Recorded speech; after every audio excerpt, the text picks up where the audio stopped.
Hey, how's it going, everyone? Freddie again. Here we have Ableton Push 2 controller, as well as my laptop running Ableton. I don't really use this laptop to make music on, just to kind of like do my live sets and stuff like that. It's a fairly new laptop, so everything's not on it.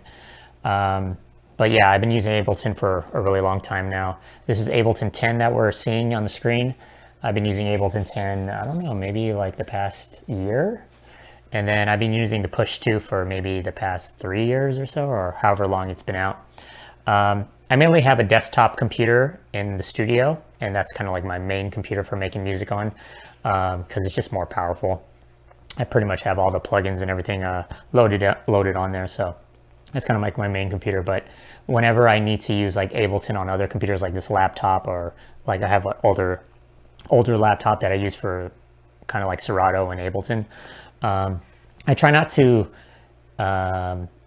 solely rely on third-party plugins, only because I'm jumping from computer to computer, or if I need to use somebody else's computer, or if I go into the studio, they might not have the same plugins. So I try to use as much as the stock Ableton audio effects and MIDI effects that Ableton comes with. That's just so whenever I jump from computer to computer, I know it'll be there. Like small things like reverb and EQ, I kind of use the stock Ableton stuff. But we'll go ahead and just get into these beats. I'm going to play like 3 beats for this one. This first one is kind of like an unreleased one, but I'll kind of quickly go through it. This beat, I actually didn't use the push, I don't think at all, for the most part. When I use Ableton, I pretty much go in on it, like meaning I'll from start to finish, like creating a whole song, pretty much do it on Ableton and in one sitting. Whereas like say the MPC Live, it's more of just like sketching out ideas. MPC Live, I kind of maybe finish about like 50 to 75% of the song, and then I don't really fully map everything out as opposed to how I do everything on Ableton, where it's pretty much 100% of the song completed. But here, let's go ahead and just get into it. I know the screen at the top left is kind of hard to see, but hopefully you can kind of get the gist of what I'm talking about. I'll try to point out things with a cursor.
But yeah, that's pretty much the gist of it. It's all kind of like duplicated and mapped out accordingly here on the screen. So as you can kind of see, I'm working with a lot of loops on this one, especially drum loops. So we'll just kind of, I'll just show you how the drums were kind of created. It's pretty simple here. So here are the drums. That's all the elements together. So it started with basically this.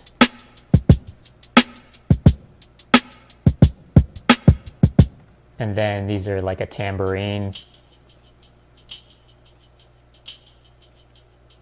And then this is, I think, a hi-hat. And then when it's all together, it sounds like this.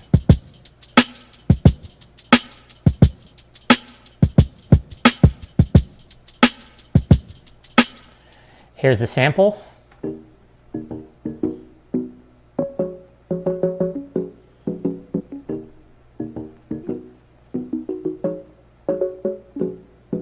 Here's the bass line, I believe. And I played the bass line directly from my Yamaha 49, the keyboard. I played it directly into Ableton, just recorded it. No MIDI data, just recording the audio directly into Ableton. This is the same keyboard, it's just a piano that I played on top.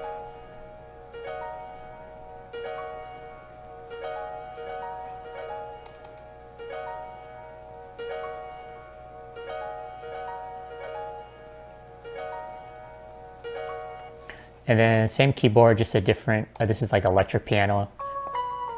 And I just added some effects to it.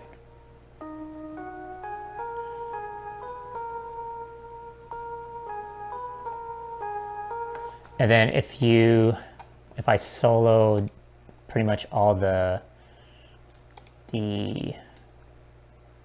musical elements, it'll sound like this.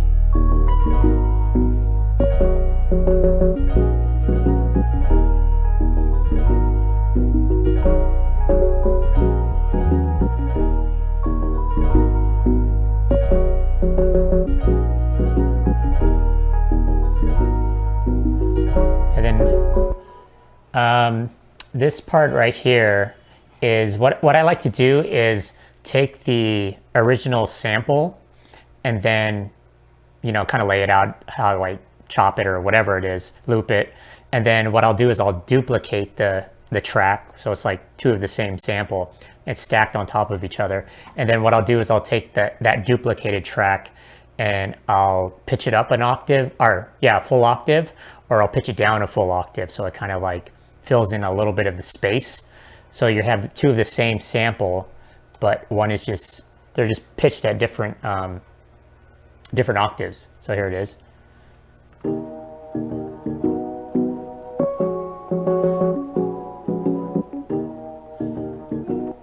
So this one is the original, and then this one is the octave pitched a little bit higher.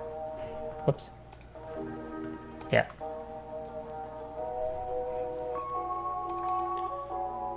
It's the same sample, it just, you know, just pitched differently. And then this third element is the same sample, again, stacked on top of it. And it has this effect on it, kind of like this abstract crystal reverb. So you get an effect like this.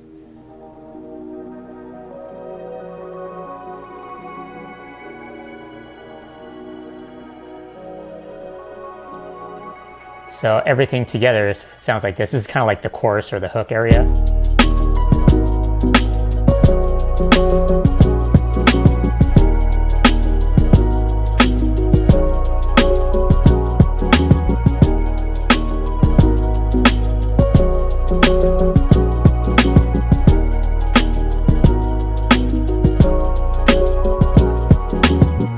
Yeah. And then here's a little trick that I used on the original sample as well as the drums. So when you have Ableton here, you can kind of, Ableton has this warp feature down here where you can kind of see the actual drum loop right here. So we're focusing on the drum loop right now. Here is the drum loop.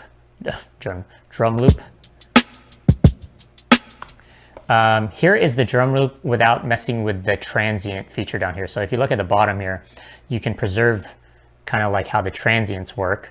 Right now it's at 11, but if you put this to default at 100, this is what the original drum loop would sound like.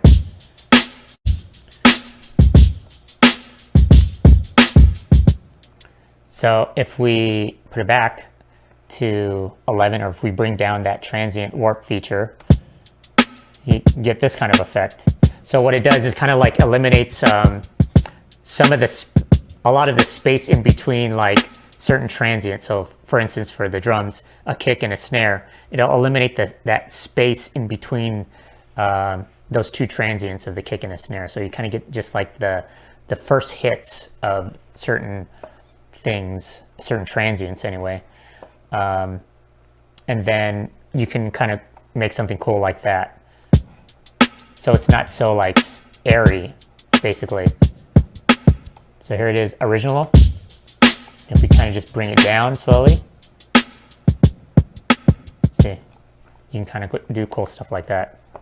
And then just adding like reverb to it or something like that makes it, brings out a little bit of the space that you kind of lose by eliminating some of those the space in between those transients. And then it's just some simple EQing.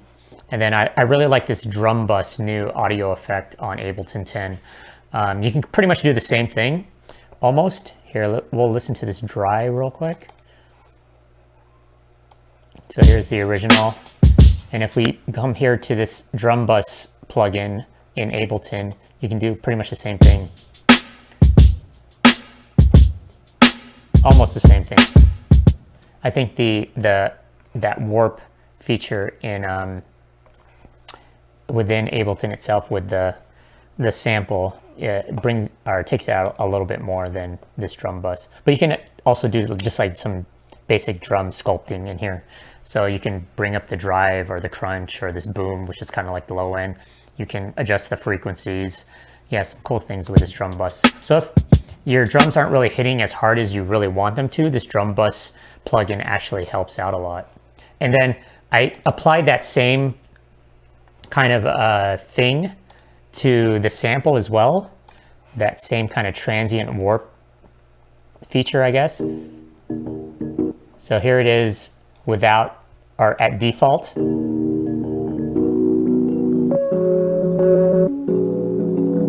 So if you keep bringing it down, you can kind of do the same thing.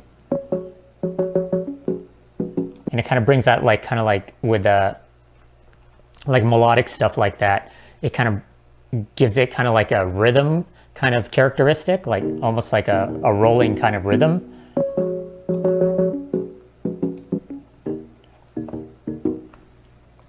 So this is a little bit from like the beginning.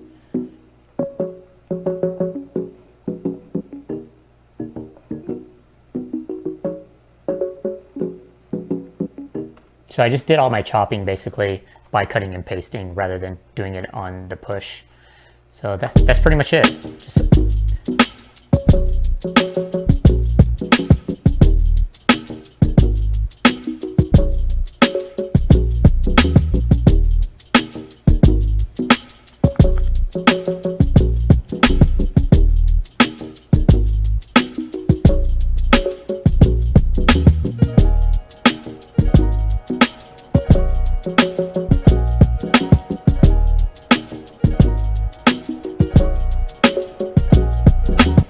Okay, and then some things I have for like on the master bus is I use this plugin called RC20.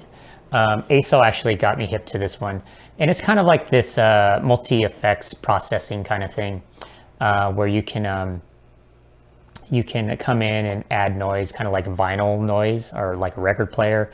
You can add this wobble feature, kind of like how lo-fi producers have that effect where it's like made on a tape deck. Here's it at its extreme. So you can kind of like adjust it.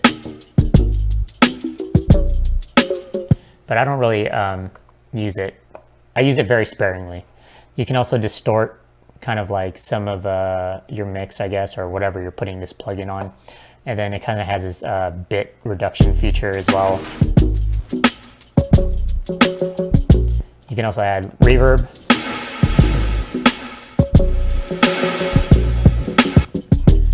And some other stuff on here. So you can kind of do a lot of things that you want to on here. It's kind of like almost like the same effects like on an SP almost, but a little bit more refined. It's not too many effects, but some cool stuff on there. And then I also use, I also subscribe to Slate Digital plugins. And right here, I have like an iLog dongle in. And for this one, I'm just using this Revival, I guess, plugin. Is this for mastering? Yeah. So as you can kind of see, it looks like the the analog gear, like the 500 Lunchbox series kind of gear.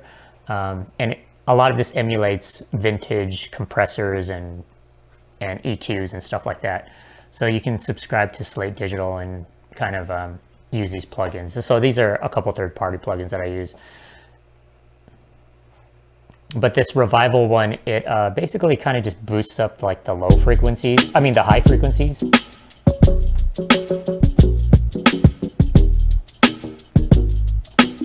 Yeah. And then this one, this thickness, this bottom one, boosts the lows. So it kind of fattens up the mix a little bit. But I use it pretty sparingly. I don't really use it like too heavily. Okay. That's pretty much it.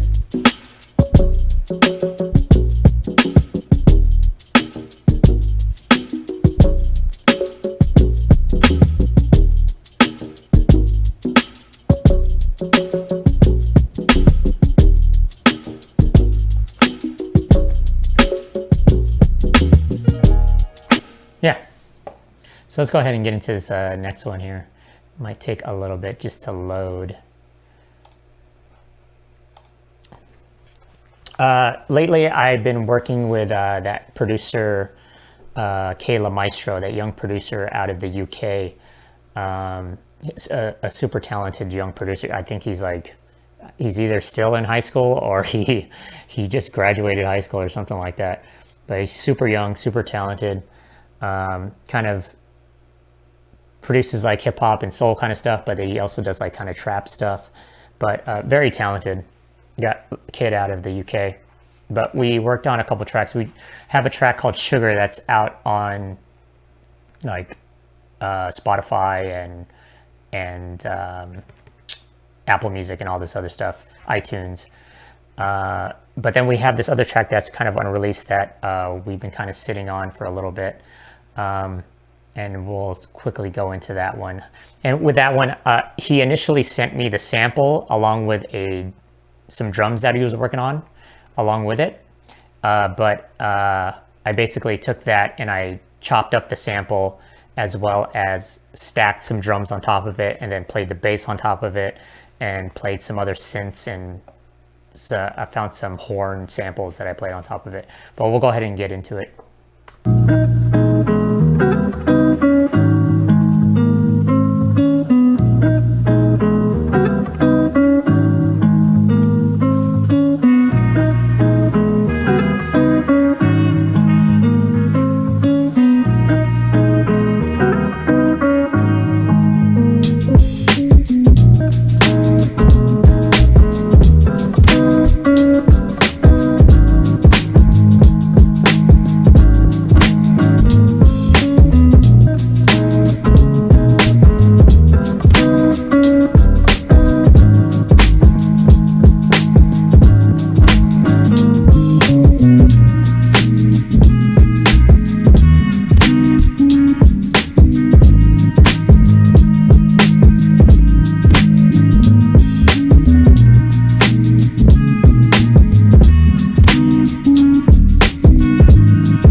So initially he sent me this, which was the sample here.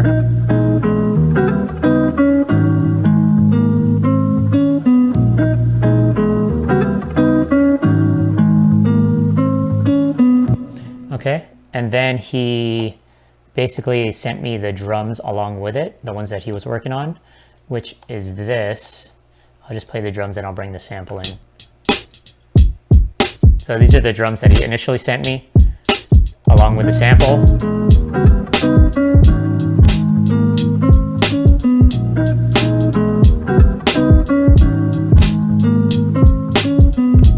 And then I stack drums on top of it, so I stack this. So here's the drums right here. Along with a hi-hat and just like an open hi-hat.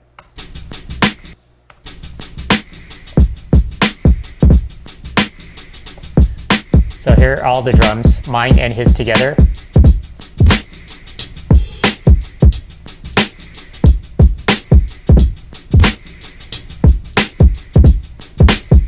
Along with the sample.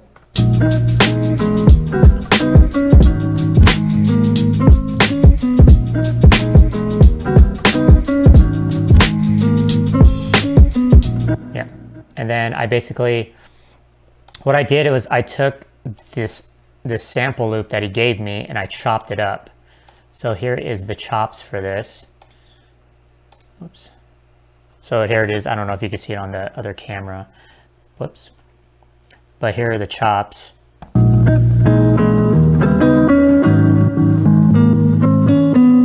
then I just basically kind of extended the loop by playing the chops a certain way.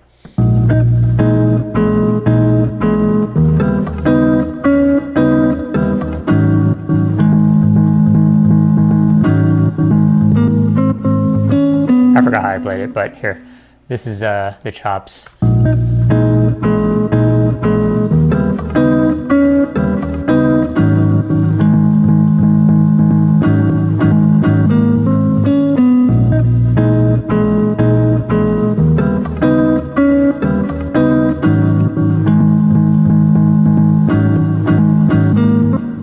So let's hear it with the drums.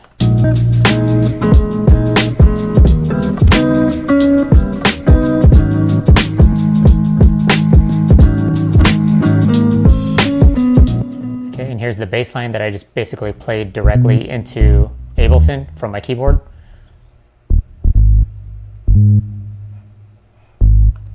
And then I found some horn samples that I used, and basically this is the horns. So the chops are right here.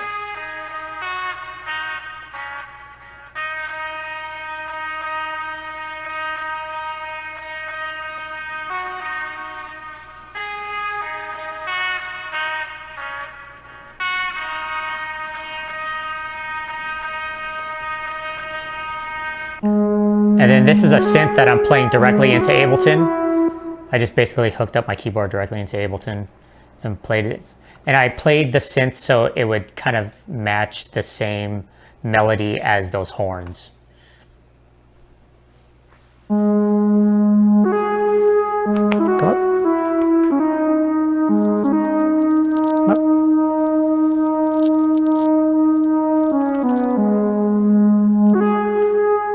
Come up.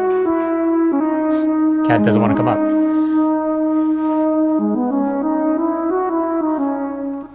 And then I actually played a vocoder with the same melody as well on top of that, so I stacked that.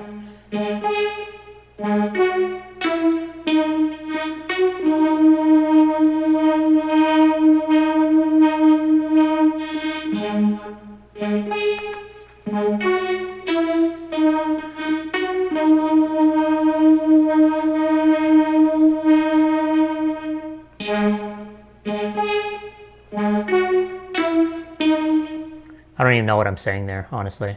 So everything stacked on top of each other sounds like this.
And then there's just like some simple editing in here. Like for the sample, I believe I automated just like an auto filter on here.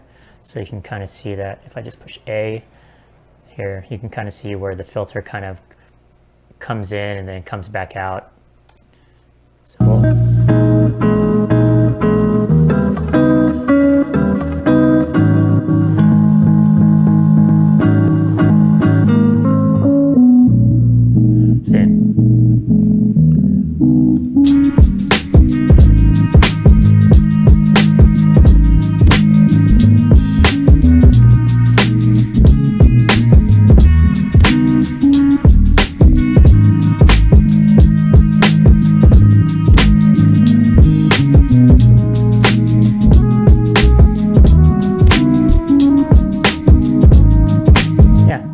pretty much it.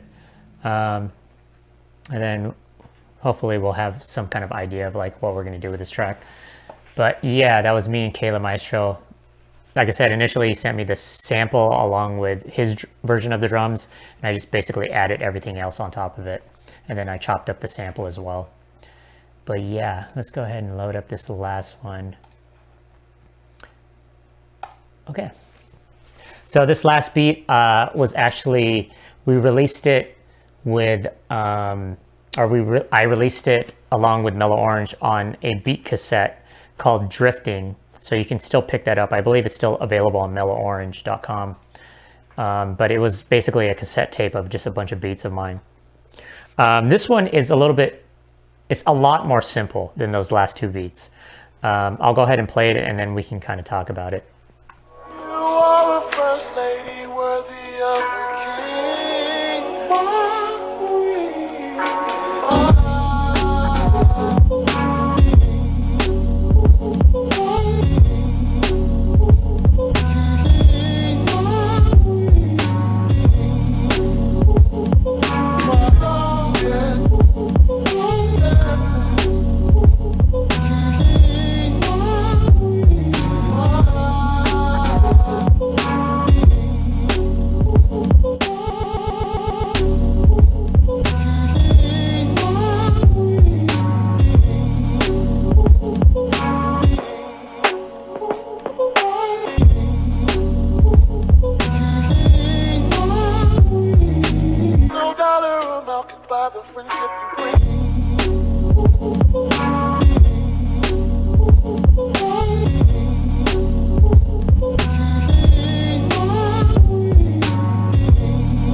Okay, so if you know that song, I basically chopped it up. It's actually one of my favorite songs, and yeah, I basically chopped it up. Here are the chops. Let me see if I can solo this. And my cat keeps biting on the cords. That means she's hungry. Let's go ahead, and here are the initial chops.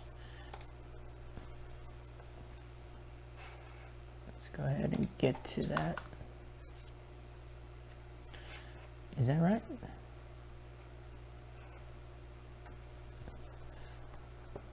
Hold on.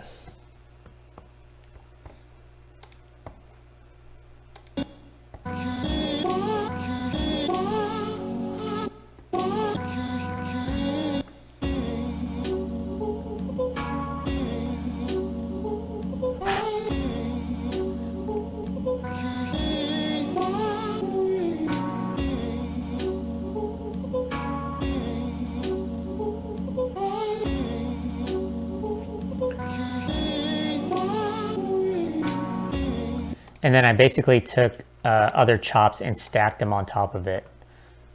So it sounds like this.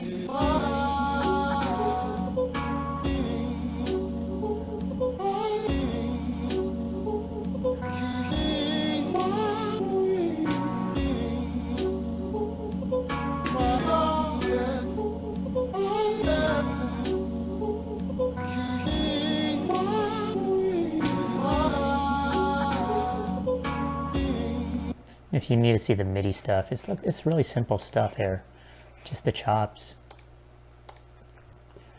And then I basically just hooked up the keyboard and just played the bass line directly into Ableton. Whoops, it's this one.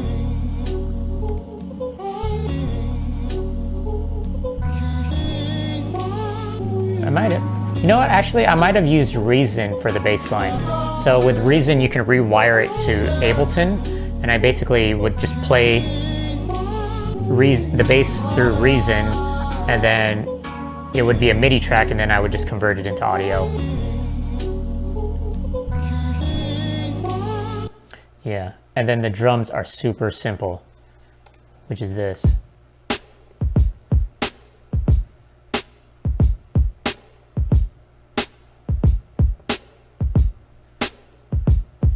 So everything together sounds like this.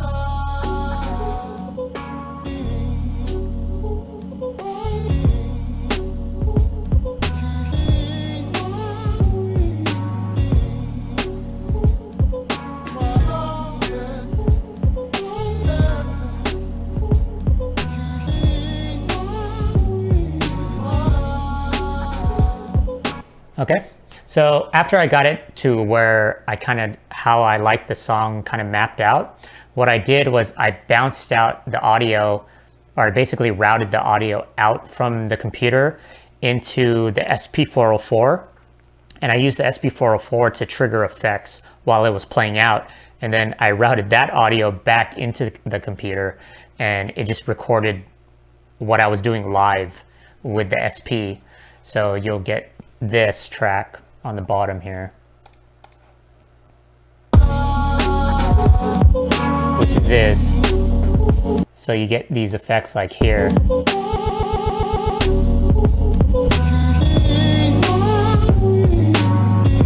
Like that looper effect, as well as this like, kind of like this high pass filter or whatever it was, isolator.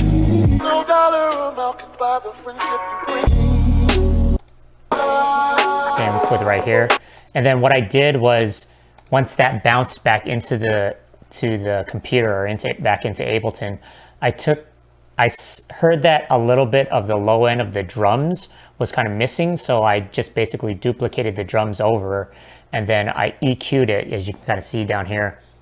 I EQ'd it so I just like the low end a little bit, and or it's basically kind of like a low pass filter. And then you get this, just kind of like the subby kind of bass notes of the drum, and I stack that on top of what I bounced back into Ableton. So you get this.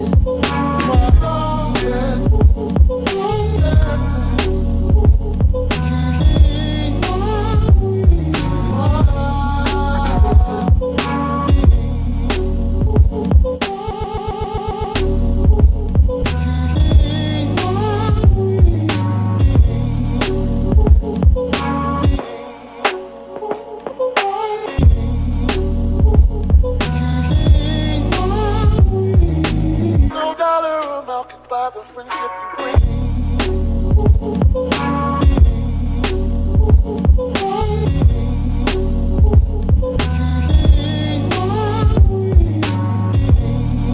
But yeah, that's pretty much it. It's a pretty simple beat. I mean, it's a little bit different from those last two beats that I was playing in the beginning of this video. This one's I wouldn't say it's super raw, but it's not as melodic or complex, or, you know, as those other two. When I work with vocal samples, especially like old soul records and stuff like that, I really like to kind of keep the essence of that song in a way.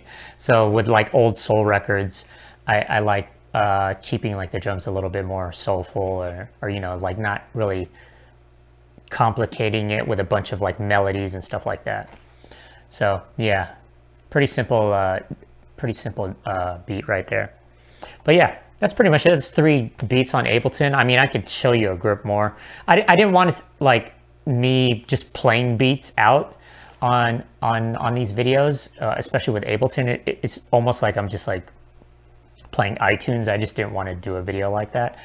I kind of want to give you a little bit of insight of what's going on in these tracks. Some are more kind of mapped out, a little bit more complicated than others. And you know, it just depends on like the mood that I'm in when I'm making these beats.